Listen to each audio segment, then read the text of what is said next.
Un groupe de terroristes vient de voler une mystérieuse arme biologique et prend un lycée en otage. Pour asservir ses prisonniers, leur leader, une femme appelée Ozuki, monte les élèves les uns contre les autres.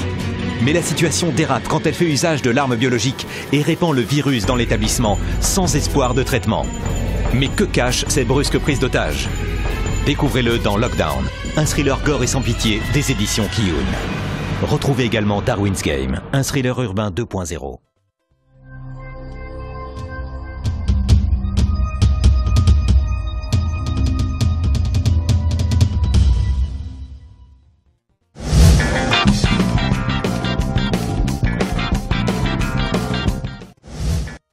Et voilà, de retour dans Manga sur une émission 2.0. Toujours. Avec un plateau 8.0. Hein, 8.0, ouais. Tellement il y a des bons intervenants.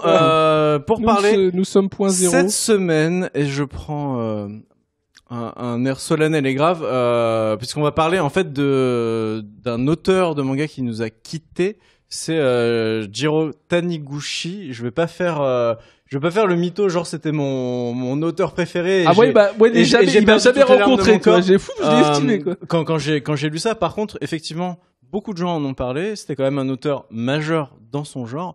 Et du coup, on va revenir sur ce personnage. C'est un peu le Pierre Perret. Oh, putain, mais le respect. Allô, respect. Mais c'est toi, respecte Pierre Perret. D'une part, je respecte Pierre Perret et j'adore Pierre Perret. Mais je pense que je sais pas si c'est à lui que je le comparais. En tout cas, justement, Fumble, non, mais la photo. Fumble, toi, qui est la sagesse, qui est la caution sérieuse de cette émission. Mais dites vieux, hein, ça suffit maintenant. Mais non, mais j'ai le même âge que toi. Tu connais cet auteur.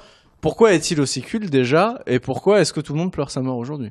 Bah tout le monde, c'est vite dit, c'est surtout la France. 5 personnes parce qu'il est très connu en France, il est pas si connu que ça au Japon. Ouais, au Japon, il marche comme des masses. C'est un mangaka d'auteur, quoi. Enfin, c'est des mangas d'auteur, c'est intellectuel, c'est intimiste, c'est adulte, voilà. C'est quartier lointain, c'est l'homme qui marche, c'est des choses très lentes, très épurées, très posées, avec un regard sur le quotidien du Japon. C'est pas cette image. Il passe. Ah là, si tu dois avoir du Taniguchi, normalement ils sont notés Taniguchi quelque chose. Continue à nous expliquer, c'est pas très grave. Continue juste à nous expliquer. Ah voilà, ça c'est Taniguchi. Je connais, mon gars. Ça, c'est le gourmet solitaire. Ah, mais ça, c'est moi, ça. Son œuvre la plus connue. Mais c'est moi. Non, t'es pas solitaire et t'es pas gourmet. Je suis le gourmet. Oui, du coup, je suis pas solitaire, mais je suis un gourmet. Et puis, il mange des bonnes choses. Et pas seulement du bras. Mais t'es pas gourmet, laisse-toi tranquille. Il mange pas que du chocolat, du Ah, mais c'est moi, c'est mon manga. Donc ça, déjà, tu m'as convaincu. Mais celui-là est très connu. Donc ça, par exemple, le gourmet solitaire, c'est l'une de ses œuvres majeures. Ses œuvres majeures pour le Japon, parce que ça a été adapté en drama. C'est comme ça que les Japonais, le grand public l'a connu, parce que bon, ça parle de bouffe, donc dès que ça parle de bouffe, les Japonais ils sont à fond. Mais bon, il est en France vachement connu aussi, par exemple pour ce titre-là d'escalade, vraiment réaliste. C'est lui? Non, c'est pas. Non, c'est le sommet des dieux. Non, ça c'est le sommet des dieux. On a aussi, il a pas fait que des choses réalistes, il a fait du fantastique, par exemple un ciel radieux, qui est une histoire d'un mec qui se résurrecte, qui revit en fait dans le corps d'un autre. C'est pas un échange de corps? C'est un échange de corps. En fait, c'est le qui est mort. corps spécial. Mais oui. Mais bon, c'est pas du shonen ou du seinen. Enfin, c'est du seinen. Typiquement, c'est un truc qu'on appelle le gekiga. Voilà. Merci. De rien. Qui est c'est un terme qui n'existe plus non plus vraiment. De toute façon, c'est plus utilisé pour les pattes graphiques en fait. C'est pas le thème abordé, c'est pour les la forme. Pour ceux qui ont vraiment un style à eux-mêmes. Et il a fait le Louvre. Ah là vraiment, il voulait percer dans le marché. Il a beaucoup voyagé. Ça c'est les gardiens du Louvre. Et ça c'est vraiment d'un style un peu fantastique où en fait c'est un auteur justement qui en profite pour aller à Paris. Et finalement tombe malade et est perdu totalement en France, dans sa chambre d'hôtel, malade, il pense qu'il va mourir en France, et qui en fait part dans son imagination, qui se retrouve dans le Louvre, qui vient de visiter la veille en fait. D'accord. Et c'est vachement bien. Et c'est pour ça, j'imagine, qu'il est aussi connu et apprécié en France, c'est que certaines œuvres se passent ici, qu'il était hyper bien renseigné sur le pays, amoureux du pays. C'est plus Le Taniguchi, c'est plus le mec, que les gens dégainent quand on te dit ouais, les mangas c'est violent, les mangas c'est de la merde, les mangas c'est machin. Tout de suite, on sort un petit Taniguchi pour faire l'ancien et on te dit regarde, Angoulême, tu vois. Regarde la vie, regarde, c'est beau, calme-toi. Mais en fait, le truc c'est que le Japon et la France ont déjà un rapport assez, ont une liaison assez particulière. Avec Jacques Chirac et en fait Taniguchi justement il a été avec Jacques Chirac mais la vérité c'est oui il avait ses comptes en Jacques Chirac aimait le Japon et le Japon le lui rendait bien. Ah ouais, surtout en compte en banque. Ah, il l'a aimé fort. C'est bon, on n'est pas là pour ça. Donc il l'a aimé très fort. Continue Juline, je t'en prie. Surtout les sumo. Et du coup Taniguchi il a reçu des récompenses notamment à Angoulême et en fait Taniguchi s'est beaucoup vendu en France parce que quand justement les adultes qui étaient pas très manga, en fait Taniguchi c'était un mélange de style occidental et de culture japonaise et du coup ça passait très très bien en France. D'accord, c'est vraiment ce que dit Karaté, du coup c'était la caution artistique sérieuse, un télo pour si je puis dire en France, c'est un peu un télo justement. Du manga et jusqu'à une certaine époque, pour beaucoup de gens, c'était Dragon Ball Z et Olive et Tom, quoi. Enfin, je pense. Et du coup, quand tu leur montrais ça, il y avait autre chose. C'est pas simplement ça. C'est une œuvre qui est légitime aussi. C'est pas seulement pour faire joli. C'est pas que du paraître. C'est aussi légitime. T'as des auteurs de bande dessinée que c'est auteur et c'est juste n'importe quoi. Là, il y a vraiment une recherche et une transmission. Il y a un partage en fait avec Taniguchi. Ça, c'est pas un peu cliché, mais lui, il voulait vraiment montrer des points de vue. Montrer l'humain et il y avait quelque chose, il y avait une âme en fait dans ce manga et c'est pour ça que les gens pleurent un peu sa mort aujourd'hui. C'était vraiment un grand nom, quoi. D'accord. Tu as lu Erwan justement certains de ces mangas ou juste tu connaissais de réputation? Un ciel radieux, l'homme qui marche, tout ça, c'est des classiques. Je sais pas lequel est ton préféré et pourquoi, tout simplement. Enfin, quelles sont les qualités que tu vois là-dedans? Est-ce que c'est le dessin? Est-ce que c'est la justesse du truc? Parce que là, on parle de manga très réaliste. Est-ce que c'est... ou pas, d'ailleurs, puisqu'il y avait un peu de c'est le dessin qui est très réaliste, mais c'est pas le... c'est pas le fond, en fait. C'est pas forcément le fond. D'accord, le fond est parfois un peu mystique. Ça dépend desquels. Le fond... On a eu le débat juste avant. Tu prends toujours Quartier Lointain. C'est toujours un manga intimiste. Quartier Lointain, c'est vraiment l'ère Meiji et c'est retranscription de l'ère Meiji et des gens qui vivaient à cette époque-là, quoi. Mais il y a un effet fantastique. C'est quelqu'un qui se transporte dans le passé quand même. Et pareil pour l'échange de corps. Il y a toujours c'est toujours un prétexte. Mais voilà, après c'est surtout intimiste et c'est réaliste. Mais il y en a d'autres. Je veux dire, il y a d'autres mangas qui sont tout aussi réalistes, qui peuvent être. Il y a pas beaucoup de combats quand même. Non, il y en a peu. Il y en a peu. Ça se tape pas des masses. Quand même. Ça se tape pas des masses. L'homme contre la vie. Quand même, Ah ouais, il y a des embrouilles. Il y a des embrouilles aussi quand même parce que. Ah bon? Mais le chat dit le sommet des dieux, c'est Goldé. Ah, le sommet des dieux, oui, mais ça c'est vraiment typique, manga de sport, le sommet des dieux. C'est l'aventure humaine d'un manga de sport, mais avec l'intimisme et le réalisme de Qu'est-ce que vous appelez l'intimisme, quoi? C'est décortiquer les personnages et leurs sentiments. Enfin, on rentre vraiment dans leurs émotions, leurs sentiments, leurs pensées intimes, ce genre de choses. Ouais. Leur pensée intime jusqu'à quel ça va dans le sexe, ça va dans la peur, ça va dans l'amour. Pas trop, ça reste japonais quand même. C'est pas les liens familiaux. C'est pas vachement sur les liens familiaux. Dans Quartier Lointain notamment, genre la relation de l'homme, donc l'adulte qui est transformé en enfant, par rapport avec sa mère qui est morte à un âge plutôt jeune. Et justement, il revient à l'enfance et il revoit ses parents. Et en fait, il essaye aussi d'empêcher son père d'abandonner sa famille, en fait. Il y a vraiment ce lien. D'ailleurs, Cardel, si tu peux sortir les assets sur Quartier Lointain, justement, tu as un découpage qui montre un peu le style de Taniguchi qui est, pour un peu décrire l'intimiste. Il prend des points de vue au niveau du dessin que tu as quand tu es humain, en fait. Alors ça, justement, c'est pour montrer aussi le lien avec la France. Quartier Lointain, ça a été adapté en film en France. La Suisse a eu une adaptation au théâtre. Et en plus, en 2017, il va y avoir... c'est un ciel radieux qui va être adapté aussi en France, en film. C'est cool. Ah, les dingues. Donc vraiment, en France, c'est vraiment un choc de le perdre. Un choc. C'est l'autre asset. Celui en... Alors qu'au Japon, quand ils en parlent pour dire qu'il était très connu en France. En fait. Ouais. Oui, exactement. J'ai vu tellement de fois cette couverture. Cette image-là. Le héros, genre, ils lui mettent une balayette quand je le vois comme ça. Ah ouais, d'accord. Mais dans le respect de Jiro Taniguchi, bien sûr. Oui. Donc toi, c'est ça que ça t'évoque, Karate. C'est une bonne petite, mon petit chassé. Il tombe dans le fleuve et comme ça, il est triste pour quelque chose. C'est ça. Voilà, c'est ça. Mais dis-le. Voilà, comme on dit dans le chat, le mangaka préféré de Télérama. Oui, c'est très, voilà. Ah, un manga Télérama. C'est Télérama. Bon, alors, Juline, on est fan de manga Télérama. C'était celui avec la mer où on voit. C'est pas grave. Parle des mers. T'étais bien tenté, Juline. Bah alors remets celle en noir et blanc. Voilà, celle-ci. Ouais. Alors, donc qu'est-ce qu'on peut voir sur cette tu vois les trois images, le découpage au milieu. Ouais. Genre c'est juste une seule action. C'est une seule action. Et en fait le fait qu'il le découpe, en fait il centre son personnage sur un truc tout con qui est genre se pincer en fait. Ouais. Et en fait, il a souvent ce genre de prise de vue. Il y a un moment où t'as au milieu, t'as juste un point de vue de haut sur sa mère qui est en train de faire quelque chose avec les yeux mi-clos. C'est pas super joli, mais c'est comme si tu te penchais sur quelqu'un et tu la regardais de haut. Et c'est ce qui marque son style. Ouais, c'est ça. Et notamment aussi, genre souvent quand il y a des visages, le fond est blanc et du coup t'as vraiment juste le visage. Et sinon après quand t'as pas de personnage ou en tout cas pas un visage au premier plan, t'as des décors, voilà, les décors sont incroyables.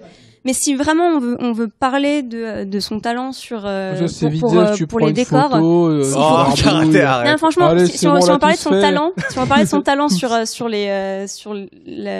son dessin de paysage, faut vraiment regarder les Gardiens du Louvre. Où là vraiment, genre voir Paris, c'est des photos. C'est vraiment des photos en fait. C'est incroyable. Ouais, c'est ça son style. Moi, quand je vois le truc découpé, ça me fait penser c'est Émile Zola, mais en manga, quoi. Il fallait remplir des cases, donc il fait chaque action, c'est 12 cases. Ne minimise pas. Tu veux dire Balzac? Mais c'est pareil, tous ces gens-là. Ne minimise pas le talent. Mais moi, je suis peut-être l'un des rares sur ce plateau. Parce que Karaté est un expert. Être passé à travers cette personne. Moi, Tamagotchi, je savais pas qui c'était. Hein. Oh là là, putain, je vais te sortir. Tamagotchi, mais merde. Donc, pour revenir à son style, est-ce qu'il s'est inspiré, est-ce que vous savez s'il s'est inspiré d'autres personnes, s'il était vraiment unique ou s'il était dans un mouvement, dans un courant? Est-ce qu'il y a d'autres mangas au Japon qui se rapprochent un peu de ça? Est-ce que vous en avez lu d'autres qui étaient dans ce genre-là ou est-ce que c'était vraiment un ovni, quoi? Est-ce qu'on peut faire le rapprochement avec d'autres mangas que vous avez lus? Moi, j'ai fait une petite liste de je vois qu'il y en a pas mal, justement. Il y en a quelques-uns, en fait. Il y a différentes façons d'aborder le sujet. C'est la façon d'avoir un style réaliste comme le sien. Il y a la manière d'avoir des sujets réalistes. Ou alors avoir... c'était quoi mon dernier truc? Je sais plus. Une narration, non, on ne saura jamais. Les thèmes réalistes. Moi, en tout cas, j'ai surtout noté Matsumoto Taiyo, qui par exemple est connu en ce moment pour le manga Sunny chez Kana. Je sais pas si tu as Sunny en un truc. C'est une histoire d'orphelinat. D'accord. Très réaliste. C'est un peu c'est pas que triste. Quelque chose. C'est le mec qui a fait aussi Hammer Béton et des trucs comme ça. Et il est très très, mais très, la très couverture connu. me dit quelque chose. Il n'y avait pas une couverture spéciale là, quand ils l'ont sorti? Ah, c'est possible. Ça me dit un truc. Je crois que j'ai eu le temps de et donc Matsumoto Taiyo, donc là il nous sort ça parle d'orphelinat. Qu'est-ce qu'il y a d'autre? Il a d'autres histoires comme ça. Il a fait une histoire comme Taniguchi a fait quelque chose sur l'escalade. Lui, il a fait quelque chose sur le ping-pong. Bien. Voilà, qui a été d'ailleurs adapté par mon réalisateur favori en animé, qui est Masaaki Yuusa. Il a fait Printemps Bleu, c'est par exemple c'est pareil, c'est le quotidien, c'est des nouvelles sur vraiment la vie des gens, très intime, sur des personnages très très précis et leurs problèmes. Ça, c'est vraiment du manga d'auteur, quoi. Et ça, vraiment. c'est ta cam? Tu vois, c'est des choses que toi tu peux lire, qui peuvent t'intéresser. C'est pas ton cas. C'est des trucs, c'est des mangas, c'est des one shots, c'est des petites séries, c'est des choses qui se lisent très facilement, qui sont très agréables. T'en retires forcément quelque chose. Un dernier truc qui est intéressant en ce moment, c'est Shii Sakobe aux éditions Lézard Noir, qui a été fait par Minetaro Mochizuki. Alors lui, son nom. Alors, ce truc-là, là, tu vas voir, c'est vraiment, t'as l'impression d'avoir un truc des années 70. Ça doit être dans Shii Sakobe, le truc, pour les assets. Je sais pas si tu l'as trouvé. Bon, d'accord, il n'y a pas Shii Sakobe. On n'a pas l'image. Non, mais tant pis, raconte-nous un peu de quoi ça parle, du coup. Bon, c'est un mec qui reprend la Syrie de son père et qui reprend un peu sa devise, c'est quelles que soient les époques, ce qui est important, c'est l'homme et sa volonté, quoi, en fait. Ouais. C'est shonen. Et voilà, c'est l'histoire d'un couple, quoi, c'est vraiment le quotidien, la vie au Japon. Mais il y a plein d'autres trucs comme ça qui peuvent être beaucoup plus seinen, proches du shonen, qui sont par exemple les Fleurs du Mal chez Kiyun. Ça raconte l'histoire de gosses qui se font chier en fait dans une ville qui pourrit sur place. Ouais, Argenteuil, ouais. Et la ville, c'est un personnage en elle-même. On va pas revenir sur les Fleurs du Mal. C'est pas adapté de Baudelaire, c'est juste une inspiration. Et ça parle l'adaptation, moi c'est pour ça que j'ai fui. Non, du tout. Ça raconte plutôt fallait le dire. Des gosses qui ont des jeux un peu pervers et qui essayent, qui sont vraiment dans l'autodestruction sociale en fait. Mais ce qui est intéressant, c'est de voir aussi, tu vois, les décors japonais, les villes de ce manga, les Fleurs du Mal, qui pourrissent sur place. Si tu sors de Tokyo, si tu sors de Kyoto, tu vas un peu tu les vois, quoi. Des trucs qui rouillent, qui ont plus de vie, qui sont toujours dans des choses assez réalistes finalement. Ouais, c'est des points de vue intéressants sur le Japon, au-delà du côté intello de certaines histoires, quoi. Qu'est-ce qu'il y a d'autre? On va vite fait. Il en restait 2 ou 3. Il y a d'autres façons de traiter les sujets. Par exemple, Les Gouttes de Dieu, c'est le manga sur le vin qui est super connu, connu. Les Gouttes de Dieu. Ouais. Il y a même un bar, un bar à Paris qui s'appelle Les Gouttes de Dieu où tu peux retrouver tous les vins et tous les mangas du truc. Ce truc en plus. Bah si tu veux, après Taniguchi, c'est un peu le manga qui a servi aux vieux d'intégrer un peu le manga et la culture japonaise. Tu veux dire que par ce thème, ils ont réussi à attirer des lecteurs plus âgés. À l'époque où moi je bossais dans librairie BD Phil, les Gouttes de Dieu, il y avait que des vieux, en tout cas des personnes de plus de 40 ans qui l'achetaient. Eh ben. Et c'est encore tu es officiellement un vieux maintenant. Oui, j'ai plus de 40 ans. Non, je plaisante. Le petit. Mais le truc, c'est que c'est une façon de traiter aussi. Là, c'est différent. Tu prends un sujet et tu le presses complètement avec un style réaliste. On pourrait parler de Futaro Ecchi aussi, parce que c'est exactement pareil. Ah là, ils l'ont vraiment pressé. Ça, c'est un manga de. C'est une sorte de guide sexuel. C'est marqué dans le titre. De quoi? L'initiation à la sexualité via le mariage. Voilà. Et ça fait des années et des années que ça dure et il t'explique toutes les possibilités sexuelles. Le nom français, c'est Love Story. Parlez pas tout de l'autre côté. Expliquez-moi déjà ce que c'est l'Ecchi. C'est Love Story, c'est le guide de la sexualité un petit peu. Ah, d'accord. D'accord, donc ça n'a rien à voir avec du hentai. Je sais pas pourquoi il en a parlé. Ça n'a rien à voir c'est avec lui qu'on a parlé. C'est lui qui. C'est un autre sujet. Ça balance. Oui, c'est un autre sujet. Que ça soit le vin ou les trucs comme ça, ils prennent un sujet et ils l'épuisent quoi sur des années, sur des volumes et des volumes. Ah ouais. Et c'est souvent super documenté. C'est une autre façon de. Ah bah oui, c'est sûr que ça n'a rien à voir avec Jojo Bizarre Adventure quoi. Il y a des stances aussi dedans.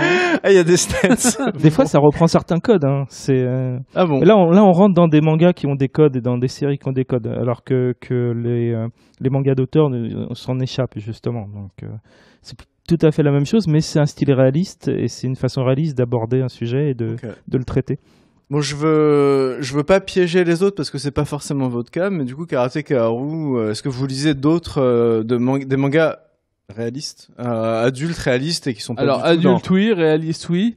La question c'est où tu veux m'emmener quoi. Non mais avec des gens habillés quoi déjà. Ils peuvent être habillés, c'est pas un problème ça. Ah oui merde. Bon non mais tu comprends ce que je veux dire. Enfin non justement j'ai l'impression que tu essaies de me piéger. Non je sais pas te piéger mais est-ce que c'est déjà tous dont t'as parlé, Fumble et Taniguchi et machin, toi tu disais que moi je suis passé à travers. Tu disais que t'étais passé à travers, donc c'est pas du tout un style qui t'attire. C'est voilà, tout simplement. C'est des choses que je lis si on me les conseille. Par exemple, les Fleurs du Mal.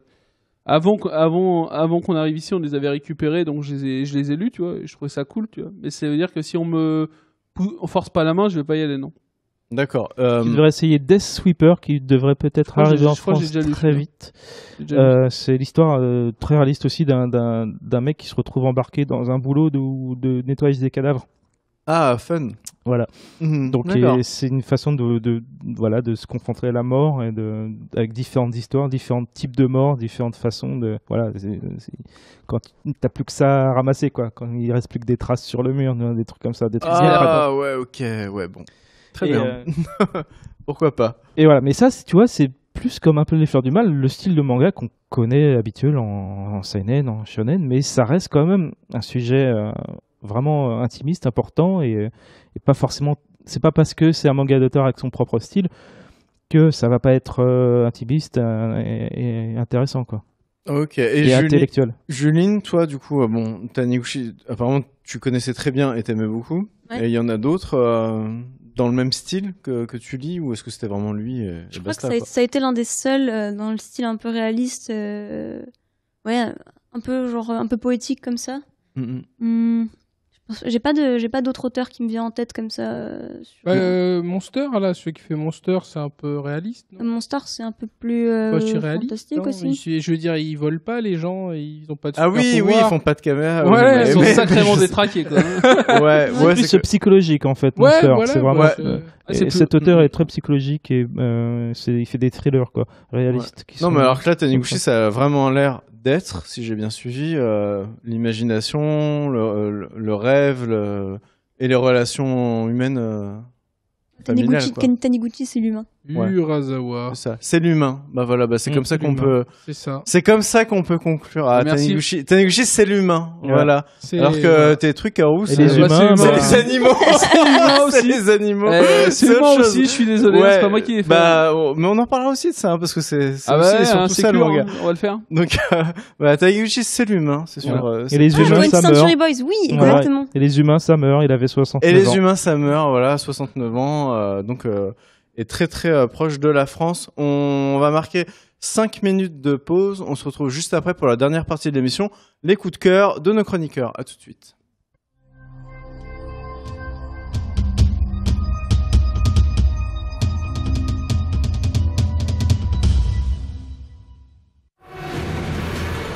Un groupe de terroristes vient de voler une mystérieuse arme biologique et prend un lycée en otage. Pour asservir ses prisonniers, leur leader, une femme appelée Ozuki, monte les élèves les uns contre les autres. Mais la situation dérape quand elle fait usage de l'arme biologique et répand le virus dans l'établissement, sans espoir de traitement. Mais que cache cette brusque prise d'otage? Découvrez-le dans Lockdown, un thriller gore et sans pitié des éditions Kiyun. Retrouvez également Darwin's Game, un thriller urbain 2.0. Taniguchi, je vais pas faire le mytho, genre c'était mon auteur préféré. Il m'a jamais rencontré, quoi. J'ai fou, je l'ai estimé, quoi. Quand j'ai lu ça, par contre, effectivement, beaucoup de gens en ont parlé. C'était quand même un auteur majeur dans son genre. Et du coup, on va revenir sur ce personnage. C'est un peu le Pierre Perret. Putain, mais le respect. Allô, respect. Mais c'est toi, respecte Pierre Perret. D'une part, je respecte Pierre Perret et j'adore Pierre Perret. Mais je pense que je sais pas si c'est à lui que je le comparais. En tout cas, justement, Fumble, non, mais la photo. Fumble, toi.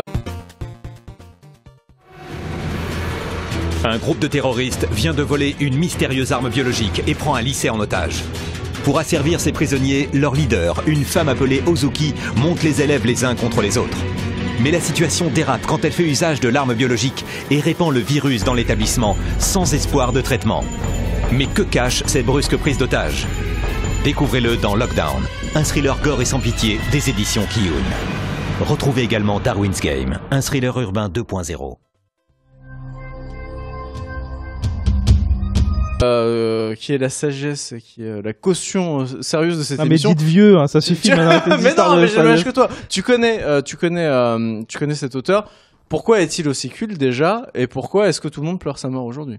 Bah, tout le monde s'est vite dit, c'est surtout la les France. 5 personnes parce qu'il est très connu en France, il n'est pas si connu que ça au Japon. Ouais, au Japon, il marchait pas des masses. Hein. C'est un mangaka d'auteur, quoi. Enfin, c'est des mangas d'auteur, c'est intellectuel, c'est intimiste, c'est adulte, voilà. C'est quartier lointain, c'est l'homme qui marche, c'est des choses très lentes, très épurées, très posées, avec un regard sur le quotidien du Japon. C'est pas cette image. Ah, il passe. Ah là, si tu dois avoir du Taniguchi, normalement ils sont notés Taniguchi quelque chose. Continue à nous expliquer, c'est pas très grave. Continue juste à nous expliquer. Ah voilà, ça c'est Taniguchi. Là, je connais mon gars. Ça, c'est le gourmet solitaire. Ah, mais ça, c'est moi, ça. Son œuvre la plus connue. Mais c'est moi. Non, t'es pas solitaire et t'es pas gourmet. Je suis le gourmet. Oui, je suis pas solitaire, mais je suis un gourmet. Et puis, il mange des bonnes choses. Et pas seulement du braque.